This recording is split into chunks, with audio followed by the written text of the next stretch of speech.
Hello and welcome to another episode of the Massage Matters podcast with Anna Maria Mazzieri, Becky DeMott Horton, and myself, Matt Scarsbrook. Together, we are the Massage Collective, three soft tissue therapists passionate about massage, manual therapies, and what it means to be an evidence informed practitioner.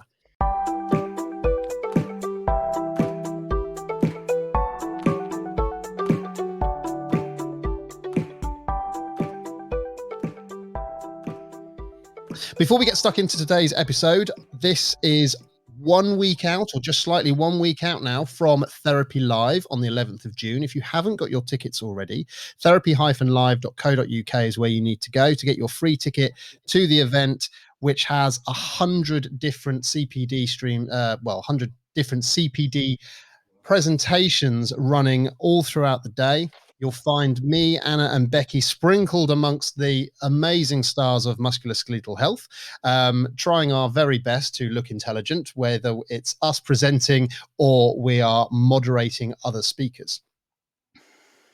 As always, you can find us on social media at the Massage Collective, either on Facebook or Instagram. If you're on Facebook, you'll also notice that we've recently updated our branding. We had a local artist do some phenomenal artwork for us that we just had to use.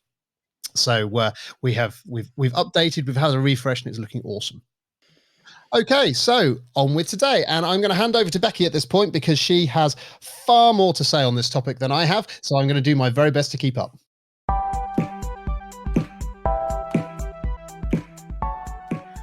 It's only lots of happy memories of holidays, those distant things, remember, that we used to do. Cool. So today we are going to talk about Thai massage, which, if you are a regular listener to us, might seem like a bit of a departure from what we normally do, because as we always say in our intro, we're passionate about evidence-based uses of manual therapy and massage therapy in the framework of an evidence-based modern healthcare approach. And Thai massage might seem a bit like, oh, well, why are they going to talk about something, a traditional therapy that's maybe got some of its thinking in ancient cultures? But actually, we had a little think about what we wanted to do next for the podcast, and way back when we first thought about doing this between the three of us, we had a little practice session, and we thought, well, we'll just talk about the history of massage and where we think it all came from and how we've ended up where we are today. And although that podcast has never seen the light of day, probably for very good reasons, we really enjoyed doing it. And what it highlighted to us is that we are predominantly manual and massage therapists. We are part of something that has a really long, rich culture that's present in almost all cultures through all eras of history. There is some form of therapeutic touch. So we thought it would be fun to actually, as three people who have certainly no qualifications in Thai massage, and not a huge amount of experience or knowledge of it, to go away and do a little bit of a research, see where it came from, how it's ended up where it is today, and actually, does it have any place or relevance within the framework that we work in? So I think Matt says I'm the most experienced because I think I'm the only one that's had a Thai massage, or maybe Anna has as well. I Anna has had as when well. I went in Thailand every single day. Literally, we're in Chiang Mai every single day. Me, my son, and my husband absolutely loved it. And it was in this lovely, it was a clinic where women from that had been to prison, so ex-convictee, they were trained, and they trained by the prison to help them to reintroduce themselves into the society. And they all had clinics, and it was fantastic. Loved it. It's amazing, isn't it? And I loved it. For me personally, I've got a real, I guess, affection for Thai massage, because I actually hated massage until the first time I went to Thailand. I'd had a couple of kind of I think the first time I went to Thailand, I was maybe like 19, 20, something like that. And I'd had a couple of experience kind of spa massage type things, and I just hated them. I didn't like taking my clothes off. I didn't like being touched by people. I didn't like coming away all oily and just yuck.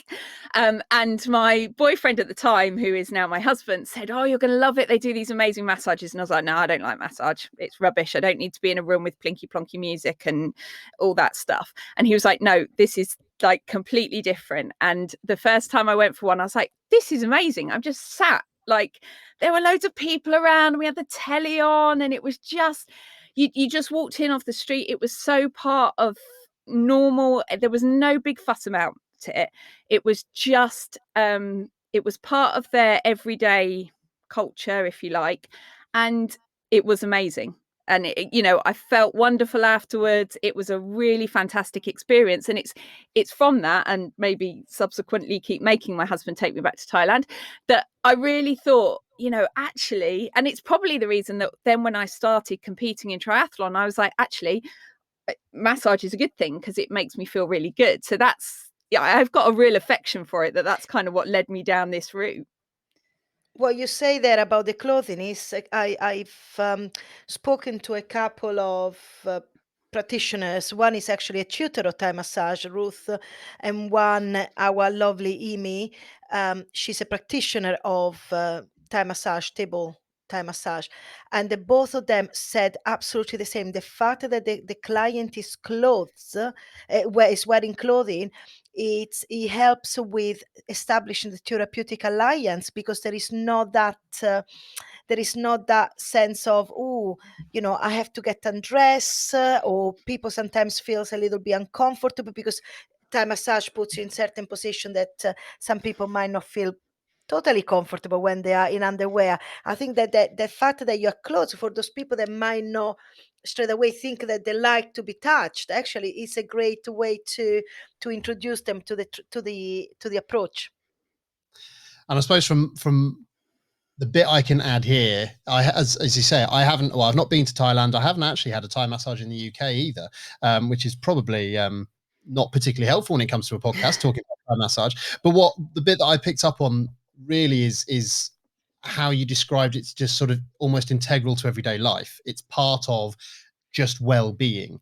And that I did experience. I've traveled around China a little bit. My brother lived out there for a few years, and one of the bits there that we had, well, particularly with the folks we were staying with, lower limb foot massage was a really big deal. And you'd be in I'm going to use the word parlor because I can't think of a better one, but you'd be in a place where massage was being provided, and there'd be gents having business meetings whilst receiving foot massage, or that's where people would go to have a bit of a catch up. Rather than go down the pub, you might meet and have a natter whilst having your feet massaged and attended to. And I really like that sort of, just integral part of overall well-being in life that certainly those Eastern cultures seem to have far better sorted than we do in the West. Definitely. And I'm very mindful as we go through this. I have experienced Thailand as a tourist, and I'm sure a lot of what I see is not necessarily how someone in Thailand might live their life. I've definitely seen it as a tourist, so I am mindful of that. But that really struck me, and I remember one place that we stayed.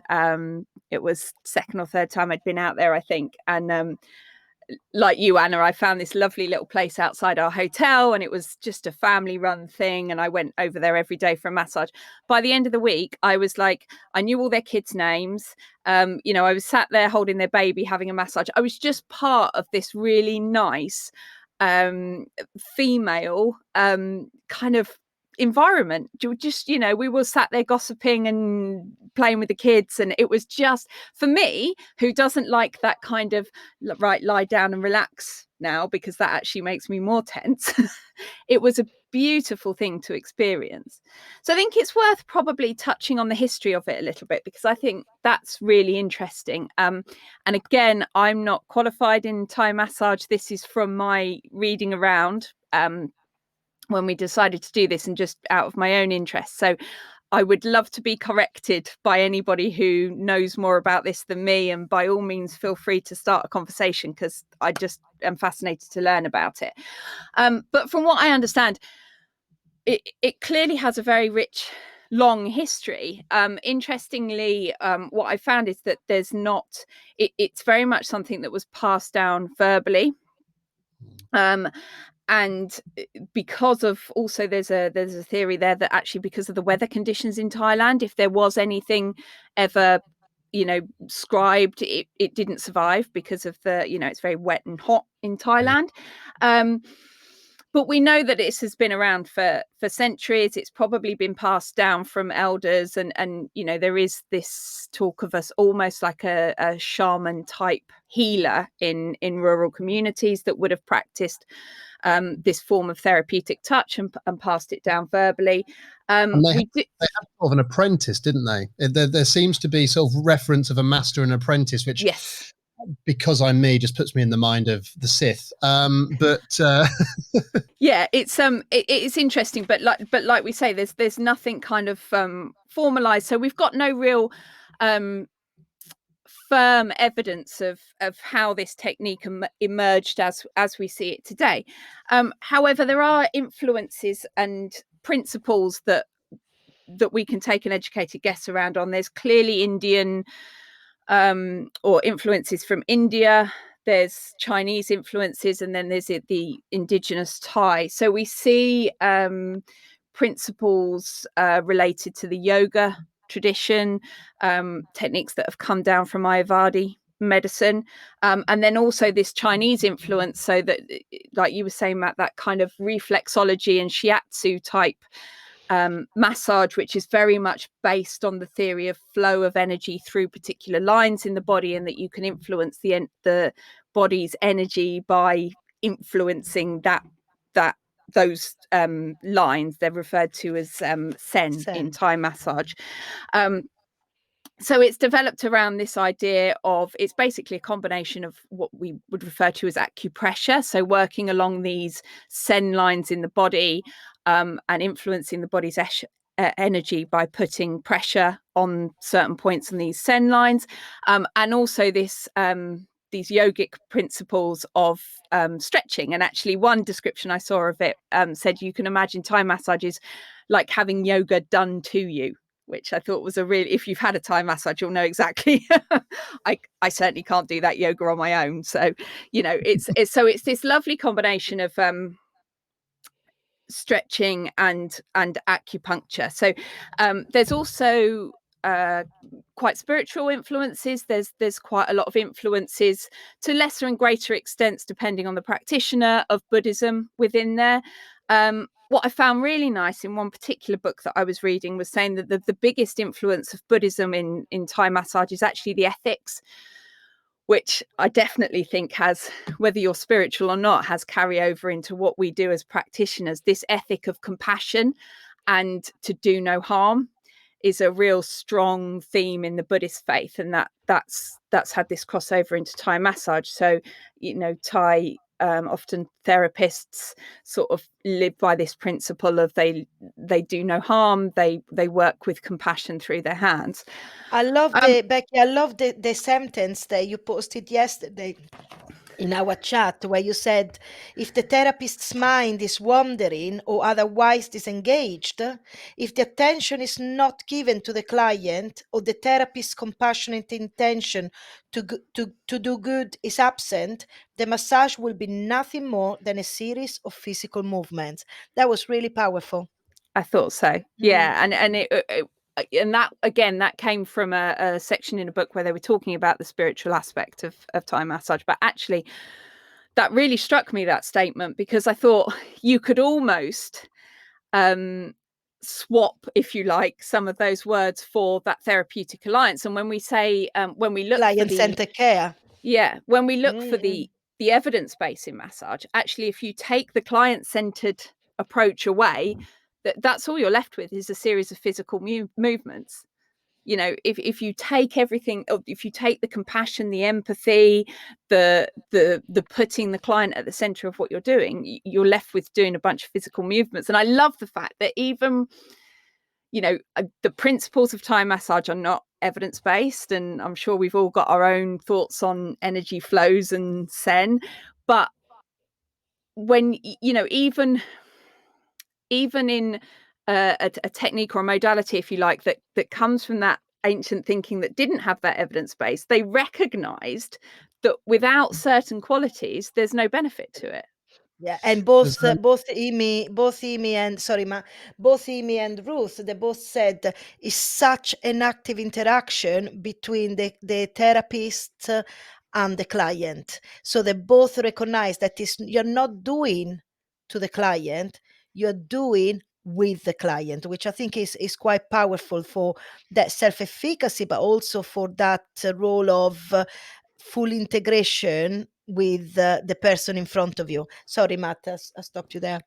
Oh no, I was going to say, so my research really, I looked at it more from a English speaking perspective. When was it introduced more to the Western world?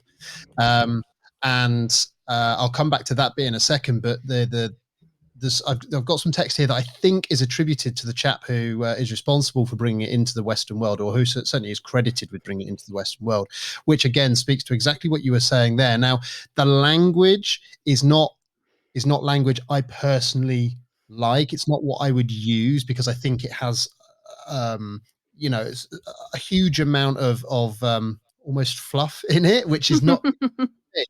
But I think, like you say, when you put it into that context, Becky, of person-centered, it absolutely fits. So it says here that more than this, we teach in our trainings that the therapist, facilitator, or healing arts practitioner is as much a part of the healing process as the client.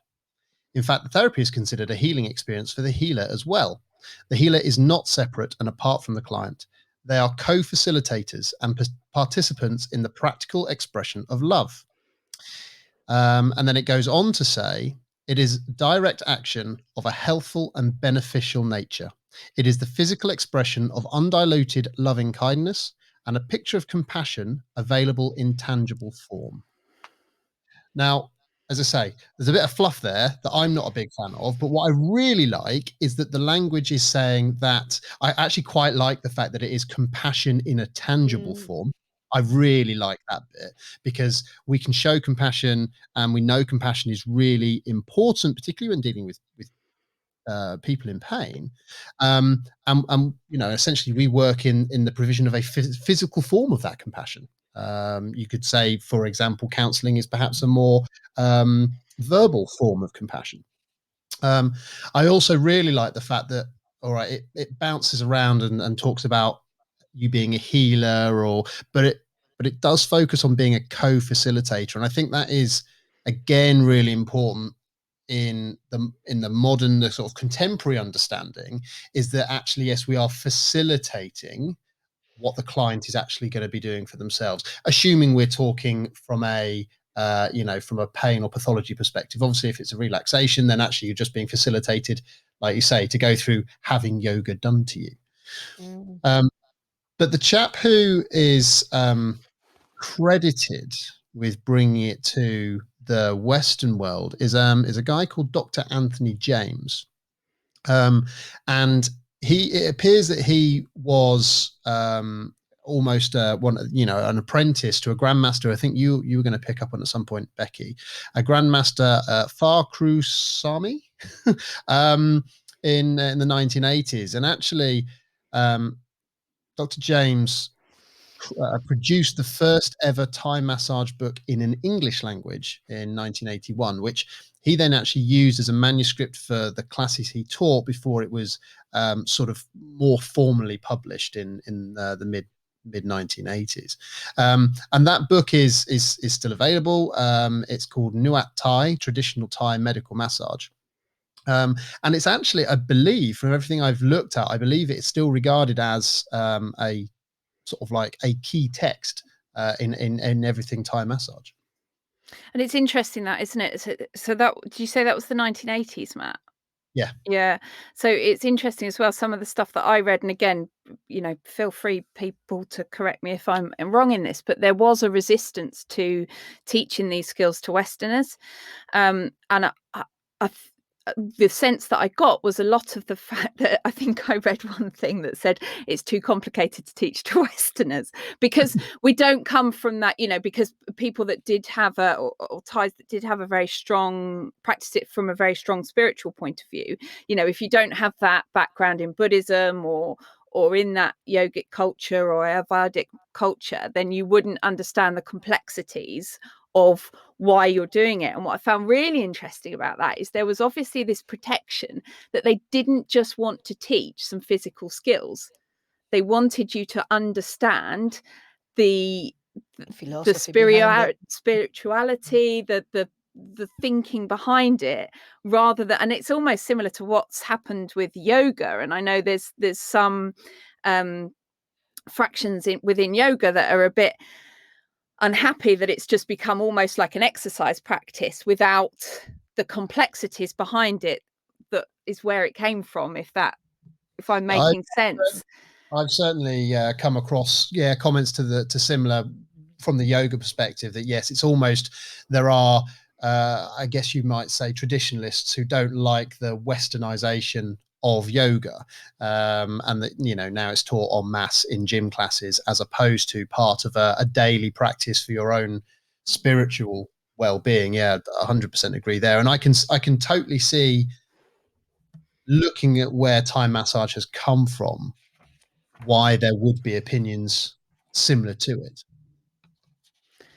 So from my reading is that basically until the 60s, really, when so a lot of Thai massage is based on lineages. So there's different lineages of Thai massage that's come from predominantly geographically, and then, as Matt says, there'll be kind of a master of that lineage, if you like. I believe it was the 1960s that the first kind of recognized Thai massage school was established, based around based in Chiang Mai, and that's now become a real kind of center for teaching Thai massage. But that, I think, is really interesting for something that's been around for so long. It wasn't until the 60s that there was any kind of recognition of, or agreement, formalization, thank you, of what that is. And then we see sort of more recently the number of schools boomed in the 90s and early 2000s, certainly around Chiang Mai, with the advent of tourism and the spa industry within Thailand. And that's kind of brings us up to where we are today. And this, the fact that now there are written books in English, you can train as a Westerner to do it. And I think it's really interesting. It's an interesting debate, isn't it, as to, because I'm very much a bit of a magpie, and I'm like, oh, I like this, I'm going to nick that, and I'm going to use that, and I like this, and I'm going to, I'll use a bit of yoga, I'll use a bit of Pilates, and probably with complete disregard for the culture of these things. And it's a really interesting kind of, I guess it was a challenging thought for me. I was like, oh God, am I just bastardizing something really beautiful and ancient here? Actually speaking, well, again, with both of them, the two practitioners spoken to, this is exactly how they use themselves. Very rarely we just do a specific Thai massage treatment. Most of the time it's an integration within the technique. In fact, Ruth, she said she uses it very extensively for improving range of motion, because of it's all about movement. It's all about exposing the client to a range of motion that they might find sometimes a little bit more difficult and a little bit more restricted. And what she said, I often use MET with it. So I bring them to the range, and then I ask for a bit of contraction, and then I extend the range a little bit further, which I think is kind of lovely how you can integrate. So I don't think it's bastardized. I think it's actually, there is a fusion between those modalities, And this really hit home to me. Last time I went to Thailand was the first time I'd gone since, becoming a soft tissue therapist and getting involved in this world. And I've always had it in my head that Thai massage is something entirely separate or very different to what I do. And I was having a treatment, and I was just like, she's basically doing an MET now, or that actually this, and I saw more similarities than I did differences. And like you say, if she tried to do one particular movement with me and I was clearly struggling with it, she stopped and did some breath work with me. And like you say, Anna, that really struck home to me, that I was like, actually, I can almost see where things like METs came from when you look at these traditional therapies. And there, again, something I came upon in my reading was that there's one school of thought, if you like, that this is a lot of where chiropractic treatments came from, with these cultures of bone setting and walking on people's backs and things like that, which is very much part of or can be used within Thai massages. So actually, I think like you say, Anna, I think I like to really respect the culture that all these things came from, because I'm just, I find it interesting, I guess, if nothing else. But definitely, I think we don't need to see these as separate modalities. It's all things. And like we've said before, that it's not the modality for X, Y, or Z. It's the modality that works for that person. So if actually you find somebody who, for them, this is a really enjoyable experience, then that's the right modality for them, isn't it?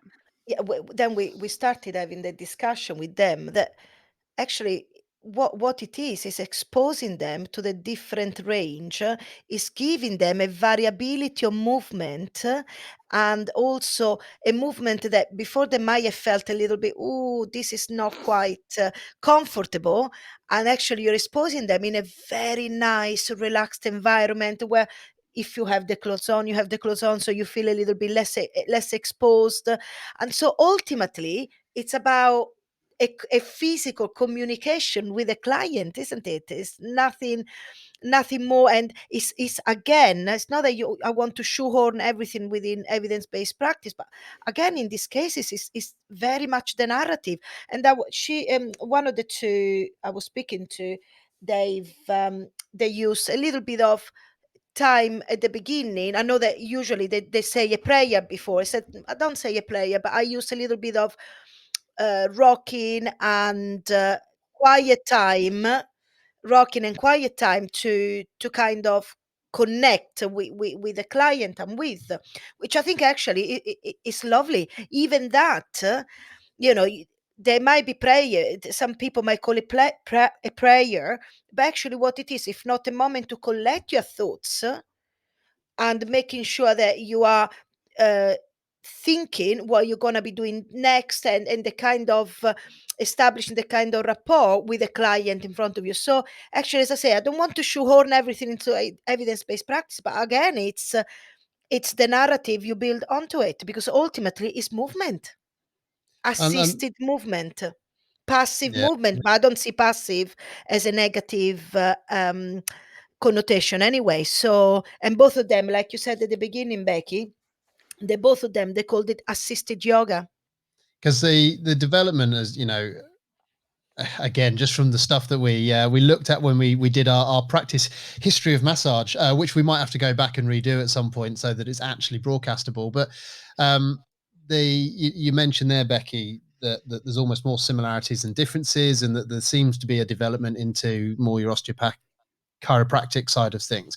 That's definitely how it seems to be. I mean, Chinese and Indian Ayurvedic medicine do seem to have come around about the same time, and it seems that both of those were influences into what's then become this sort of excuse me, traditional Thai medicine, of which Thai massage was one of the branches. That's how I understand it.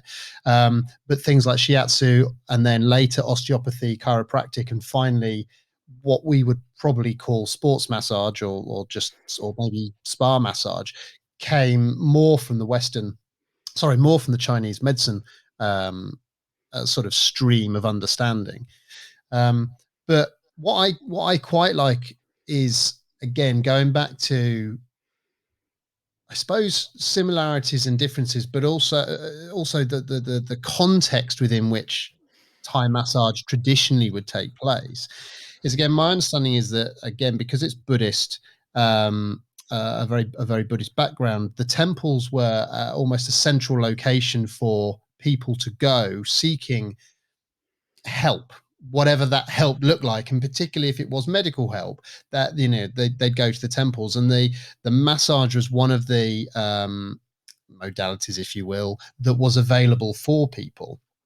And you know, the fact that the compassionate touch that was client centered was central to a culture of, you know, just general culture, I think is so interesting when you then reflect on the cultures that we have in the West, and particularly when you reflect on the last however long now, 15 months or so of COVID, where touch has been totally removed.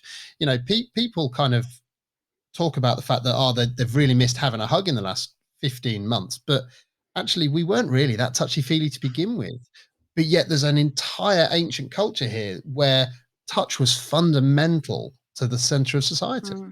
And interesting you bring that up. So the earlier, when I say there's not much sort of written or technical information, the earliest stuff there is in a place called Wat Po in Bangkok, which is a temple. And there's some artifacts in there which are believed to date back to about 1830 that are, I probably won't get my rocks right here, but I believe they're marble carvings. But there's basically the stone carvings of sen lines. And they're quite weathered as well, but there's believed to be the statues of them, people practicing those stretches. And also traditionally at Wat Po, the monks in Wat Po would perform massage as part of their, and that's become a real, so they have at Wat Po there is a healing pavilion or pagoda, sorry, and there is the big school still there. The Thai school is still there. So it The like Thai you say, massage Matt, school. it was very, certainly at one time or another, very ingrained within Buddhism. And I think, to build on what you've said there, Matt, what I found interesting last time when we did that whole thing about the history of massage, I almost liken it to bread. It's always fascinated me that there were all these cultures dotted all over the world that didn't have any contact with each other, and they all came up with a form of bread. So, you know, there was some form of grain mixed with water that produced a food. And it's almost as though the same thing exists with touch. In almost every single ancient culture, there is some form of healing touch. Now, it certainly doesn't justify the narrative that was given around it. And I not for a second am I on board with the energy flows and chakras or zens or whatever. But and as I said before, the history doesn't justify its use now. But what I think it does show is that ingrained need for touch and for being cared for, especially in that sense where you are not well, whether that's pain, disease, illness, whatever, there's that particular need for a touch that you feel is therapeutic or healing or whatever.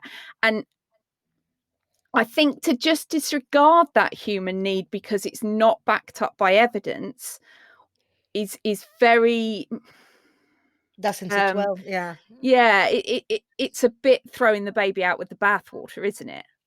It is. And this is an area where I actually find really challenging, and I think is probably one of the challenges of trying to be an evidence-based practitioner in anything, quite frankly, is that there is that temptation to lean into history. It always has been, so therefore it must work. But and also there's that temptation of, well, I've got the answer, so now I'm going to find the evidence that meets the answer. So, you know, we could sort of say, well, we now understand that therapeutic touch perhaps it has benefits in mental health. It has perhaps benefits in overall sensations of well-being, maybe in short-term pain reduction, all of which add up to someone living a more fulfilled life, particularly if they've started from a position of pain or injury. But we've got to be really careful not to retrofit it. And yet, with such absolutely. like you say, I'm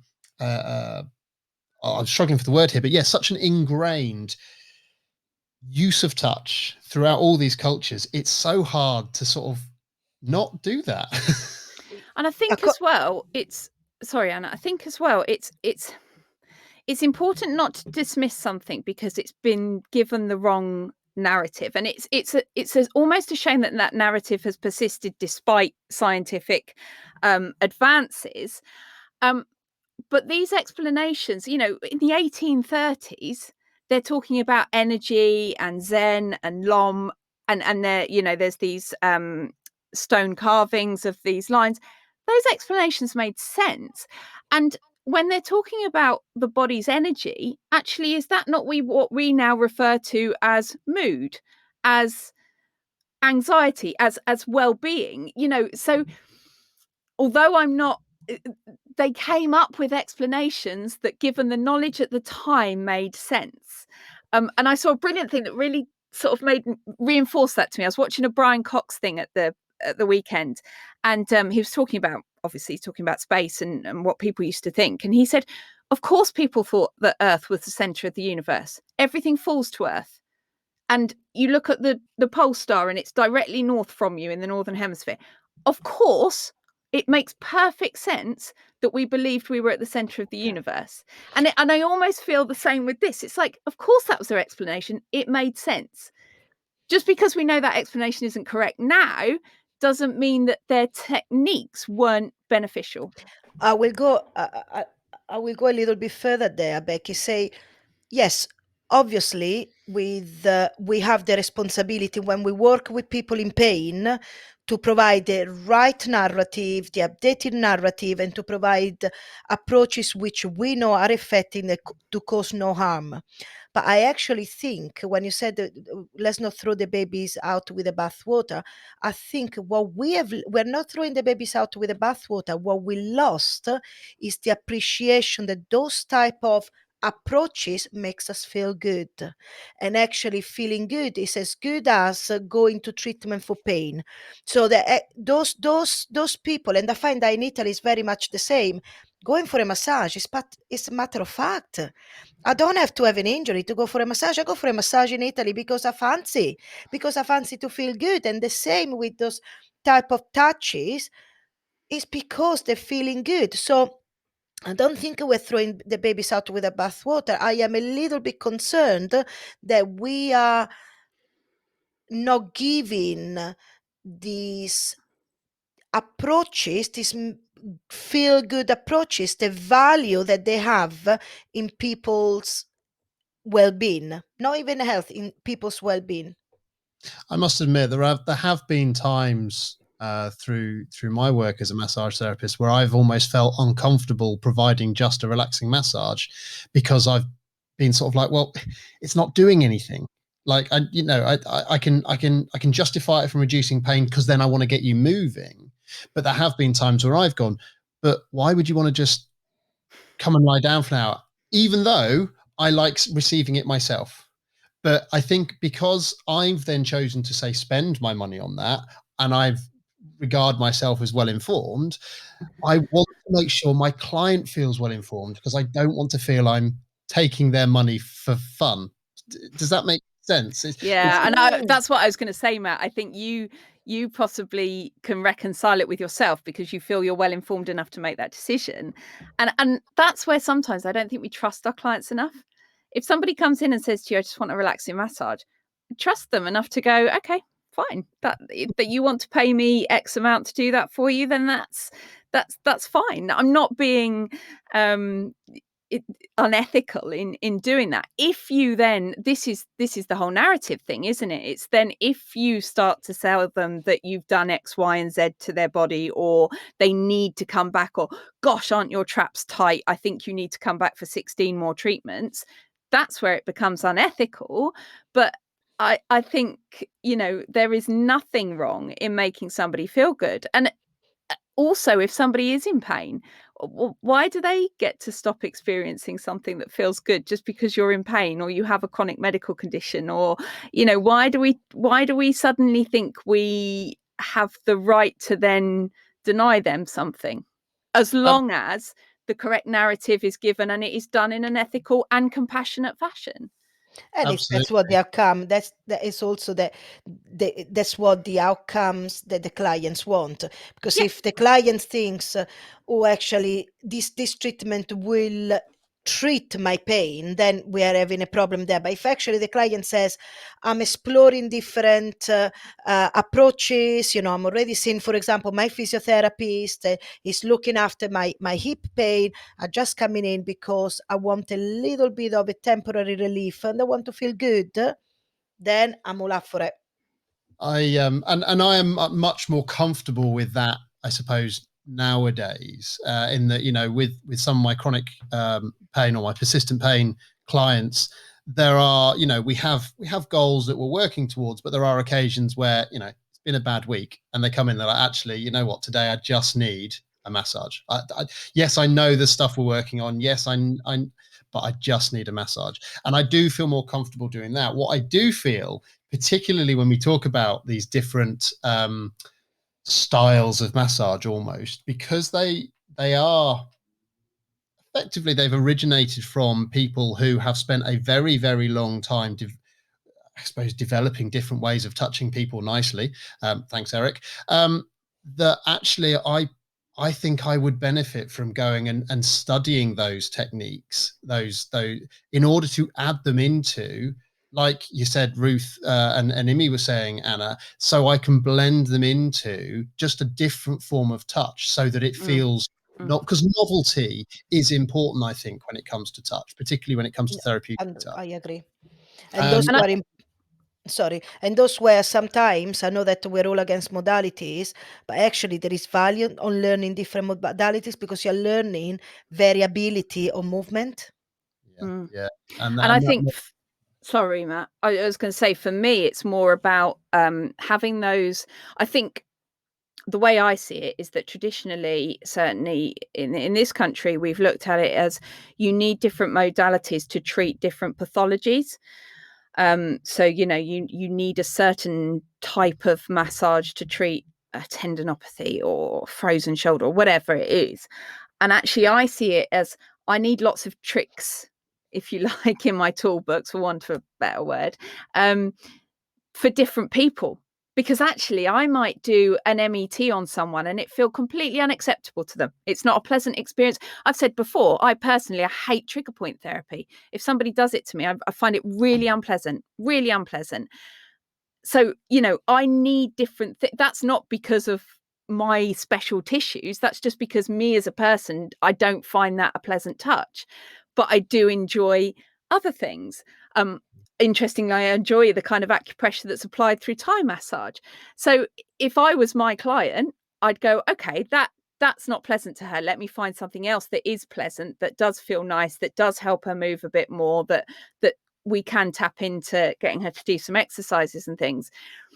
So those almost variability of techniques and modalities, Anna, I see as being to give variety dependent on my client rather than a particular pathology or a particular outcome. Yeah. What I'd quite like to see, and I don't know if it exists, and if it does, then do let us know, is almost a course or series of courses available that are evidence informed, in that the narrative is right, but that are teaching the different ways of touching people nicely, that draw upon the different cultures that people obviously enjoy receiving massage from. So, almost you could go and you could learn Thai massage techniques, Indian head massage techniques, some of the maybe Indian Ayurvedic techniques, but done within a way of, look, this is a almost an understanding of what feels good. Because again, because it is so personal, one of the things that I find as well is that I benefit most, and perhaps I get maybe led down the garden path by a little bit, is I tend to err towards techniques that I feel is good. Yeah. Because particularly if you've got a client who's not that talkative or doesn't know you that well and isn't responding, you go on what you think is going to feel good, right? And that tends to be what someone's previously done to you. But I think that experience of having those techniques done to you or applied to you rather than done to you, and the opportunity then to replicate that back onto another therapist, we probably as therapists don't get to do that often. I know there are therapists out there who do treatment swaps and all that kind of stuff, but actually maybe we all need to get together, someone who can teach. Just play with touch. Yeah, And yes. touch from Just the different. play. I love that. and I think I mean, I love that idea, Matt, and I think this comes back to what we've spoken about before on the podcast about we need to get away from this, what exists in our profession at the moment, unfortunately, of this protectionism around certain modalities and techniques. And, you know, this, it's the whole Instagram thing of, isn't it? You know, how do you fix this? That, you know, this technique will get all your clients back up and running again, and all this, and doing these courses where they're bloody trademarked. And, you know, we want to be able to, and this is where, you know, our dear old friend Leon Chato was so perfect, wasn't it? He just went, well, that seems to work really well. I want to incorporate that with something else.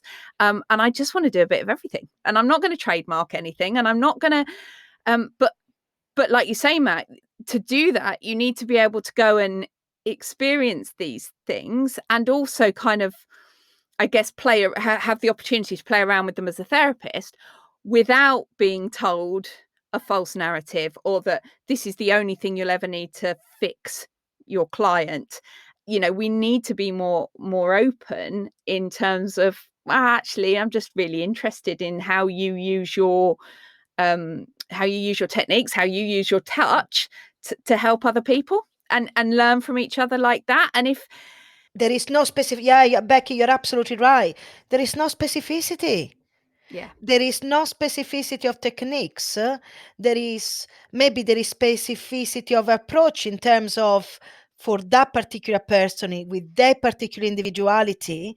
But what we are actually giving, it's a diversity of touch, because different touch creates different sensation. Different touch recall for the client different sensations. So and I guess, Anna, that's why the point I was making with the, you know, throwing the baby out with the bathwater. Just because we don't now agree with the ancient explanations around Thai massage, let's not lose some really beautiful uses of touch that are clearly therapeutic because they have persisted, because the narrative is now disproven. But then you see what, and I am 100% with that. But I inside myself, I am a little bit in a kind of contradiction.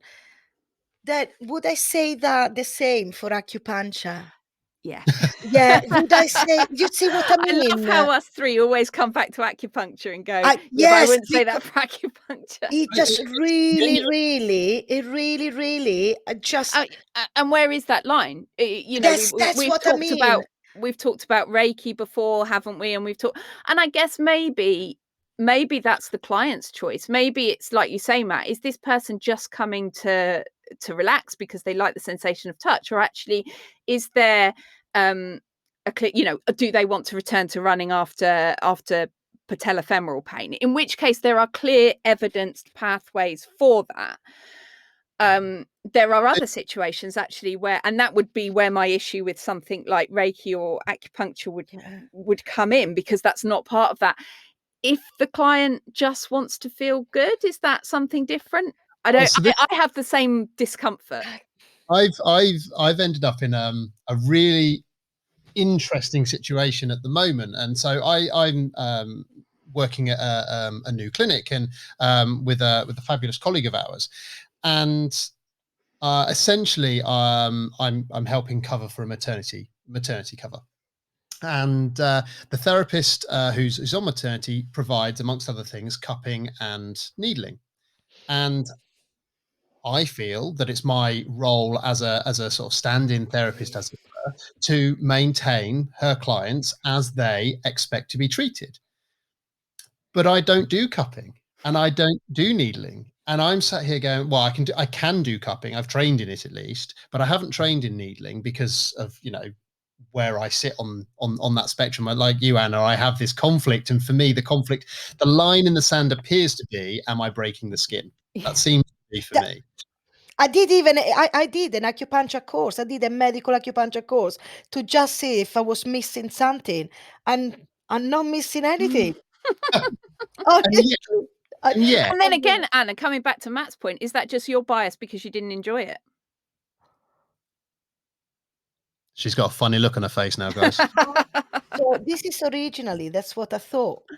To which then I tried to find an explanation why people find it really beneficial, and I couldn't find it. Apart from basically, Anna's stance is Anna didn't like it, so no one should like it. No. I'm quite comfortable with that. I mean, I never had. We have the same argument about mortadella because I think it's disgusting and she loves it, so she thinks everybody should love mortadella. Yeah, no, but so let's be clear. I haven't had acupuncture myself. I had it only during the training, but I just cannot reconcile myself to have to do something where you have to break the skin. And there is no clear evidence. There is lots of evidence out there, but none of them are good quality or clear evidence that actually it's beneficial. So I just cannot move myself forward. But do people actually like it? So if any of them actually enjoys it, or do they do it for benefit? I've had clients who genuinely enjoy the experience of having needling done. So without turning this into an acupuncture conversation, let's bring it back to what the client wants, and frankly, what I want. Should I go and study dry needling in order to help these clients who expect it from their therapist because that's what they enjoy? No, Matt, because that's not you being true to yourself. Yeah. Oh, that's really cheeky. I know. Yeah, this is me and my. See, I'm all spiritual this afternoon.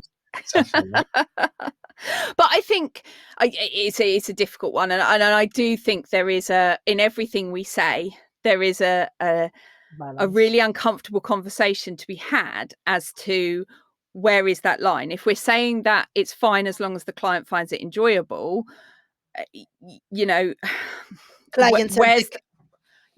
where's that line? And I think client-centered care also, Becky. Sorry for stopping. Yeah, and I think that's why I particularly maybe focused in on Thai massage, because there are elements of that I see as having a real efficacy in a modern evidence-based approach, because there is that element of movement, there's that element of breath work that comes into it. There is a focus on the whether you look at it from a spiritual point of view or just a relaxing point of view, there's that focus around the meditative side of it. So I guess there's things in there that for me make sense in a more evidence-based approach, and I guess that's why for me it made sense to have a look at it, but it's certainly another discussion for another day as to where the line is about feeling nice. Well, if anyone has any recommendations for good places to go and train in and around the Southwest, give us a shout, because I think, I mean, I'm convinced I need to go and polish up some of my touch techniques, if I'm allowed to call them that, and Thai massage. Why not? I'm still campaigning for a holiday to Chiang Mai, but whatever. You can do it in the south. You can do it in the Southwest, Matt. Well, I think that went all sorts of places today. So hopefully you enjoyed listening to our ramblings. Please do, as ever, we're on social media, Facebook as the Massage Collective. We would love to know your thoughts on what we've discussed today. And if you are a practitioner who practices in various different techniques, we'd love to know how you incorporate them and how you kind of the narrative you give to your clients. So that would be awesome to hear. As Matt said, get your tickets for Therapy Live. I got my moderating list through yesterday, and I'm just excited at the talks I get to listen to as a moderator. So make sure you join us next Friday, the 11th, for Therapy Live, and we will be back with you shortly. Bye now.